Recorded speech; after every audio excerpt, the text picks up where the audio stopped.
Hoje a gente vai falar sobre um assunto importantíssimo, como os outros também são, né? A gente vai falar sobre o autismo na fase adulta, as implicações dele, né, no comportamento autístico ou no comportamento da pessoa dentro do espectro. A gente precisa entender de forma bem clara que aquilo que nós vamos dizer não se aplica a você, mas se aplica a muita coisa que você talvez associe e precise observar. Eu sou Alexandre, esse é o canal Meu Mundo Autista e você nos encontra no YouTube e nas outras plataformas, inclusive nas plataformas de áudio, inclusive no Spotify. Procura a gente Meu Mundo Autista. Vamos conversar sobre isso? Isso é importante. Quando a gente fala sobre autismo na fase adulta, a gente clama e procura sempre dizer e enfatizar que é necessário que tenham profissionais especializados para trabalhar com autismo na fase adulta. A gente está vendo e prevendo o problema sério à medida que, de repente, o comportamento autístico passa a ser a justificativa do comportamento diário das pessoas. Ah, mas eu perdi vários relacionamentos. Você sabe, né, que autistas são assim, as pessoas não entendem o autista. Se você tem percepção, se você sabe que você magoou alguém, teve um comportamento não foi muito legal com a pessoa, e você sabe disso, por que está falando que é culpa do autismo? É igual uma situação, por exemplo, existe o transtorno do processamento sensorial. É muito comum também em pessoas não autistas, típicas. É a situação onde o seu organismo recebe a informação sensorial de forma alterada. Existem pessoas hipersensíveis e outras hipossensíveis. Hipersensíveis são aquelas pessoas que têm a acuidade auditiva muito alta, a roupa incomoda e assim por diante, porque o estímulo, qualquer pequeno estímulo, funciona dentro do organismo de forma intensa. E existe aqueles hipossensíveis que de repente está lá no Rio de Janeiro, dia 31 de dezembro, está aqui folgatório e ele não está nem aí para o que está acontecendo, porque os estímulos precisam ser muito fortes para provocar alguma coisa. Nas crianças é muito visto aquela criança que pisa forte, que abraça forte.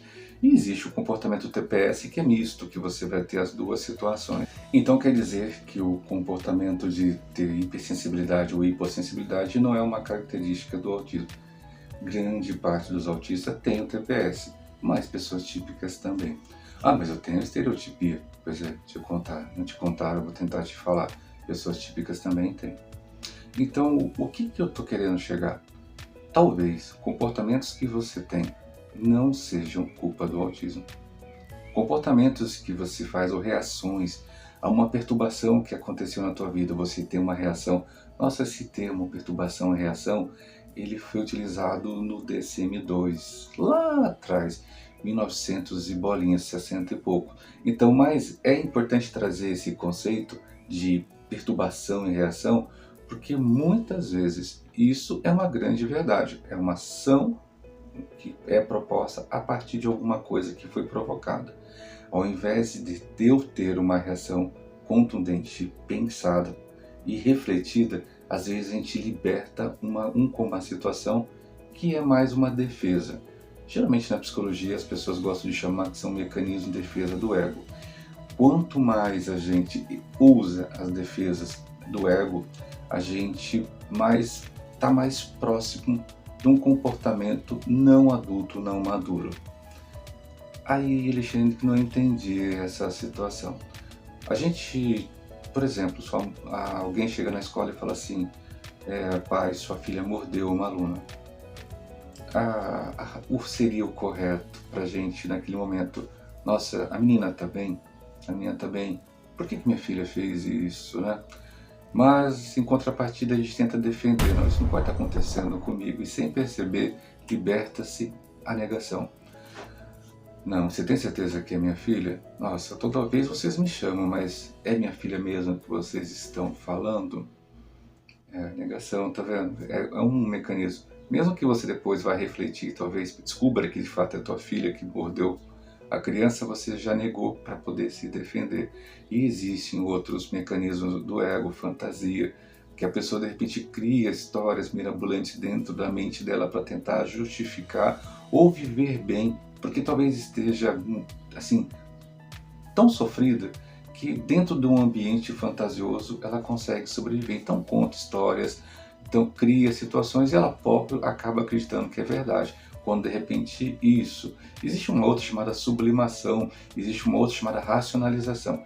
Racionalização é você tentar tornar uma coisa que é verdade para justificar uma coisa que não é verdade. Você está com o carro no semáforo, fecha e você passa o semáforo e seu filho está atrás. Poxa, pai, você passou no sinal vermelho, não pode passar no sinal vermelho. Qual que seria a resposta correta e madura? Filho, verdade, desculpa, o pai está errado, na próxima vez eu vou fazer certo, você está correto. Essa é a resposta madura. Mas a resposta do mecanismo de defesa do ego muitas vezes é dizer: filho, você não viu que tinha um ônibus atrás? Se o pai para, o ônibus ia bater no fundo do carro e ia causar um acidente. Você conta uma situação para tentar justificar uma mentira. E você conta com tanta propriedade que acaba justificando. Aonde que eu quero dizer? Será que o que você está dizendo para você mesmo é verdade? Será que quando eu digo que o meu relacionamento acabou por causa do autismo, foi por causa do autismo mesmo? Será que de repente faltou eu procurar ajuda para tentar perceber que como eu respondo à vida talvez não seja a forma? Não estou pedindo para que ninguém mude. O autista não precisa ser parametrizado ou normalizado pelas pessoas. Mas talvez precise que você observe como você reage ao mundo. É de forma madura ou você está permitindo que as defesas do seu ego te respondam, te protejam? Nem tudo é culpa do autismo. Isso é preciso deixar claro para você que é autista. Por isso que a gente sempre reforça, é necessário que você na fase adulta tenha sim acompanhamento. E também a gente pede que os profissionais se especializem nessa área. O autismo não acaba com 14 anos. Existe muita coisa que o autista precisa ser ajudado, porque, gente, ajudado não é intervenção, tá?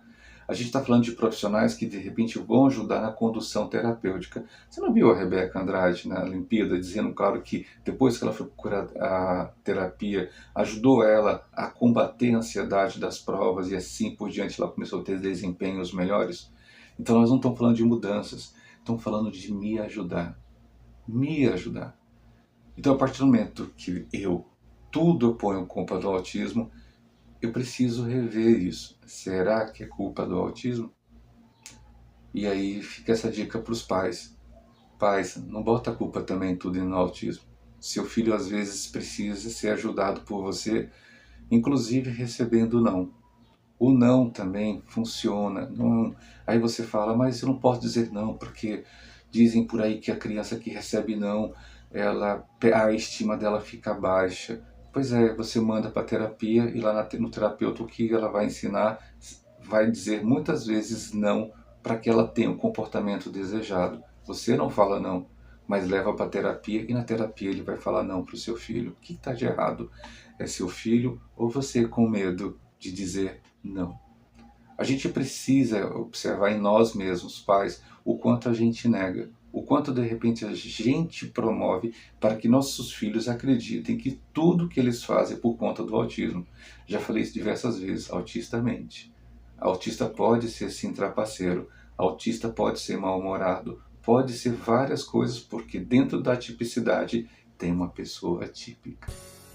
Se esse assunto valeu a pena para você, a gente vai continuar conversando sobre ele mais para frente. Mas fica a dica, não se condene por ser autista, e nem tão pouco por você ter feito alguma coisa do que eu disse aqui, e nem tão pouco ficar bravo comigo.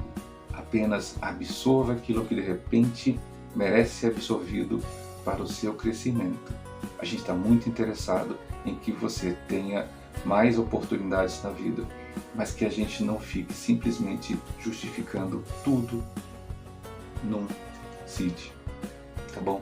Até a próxima.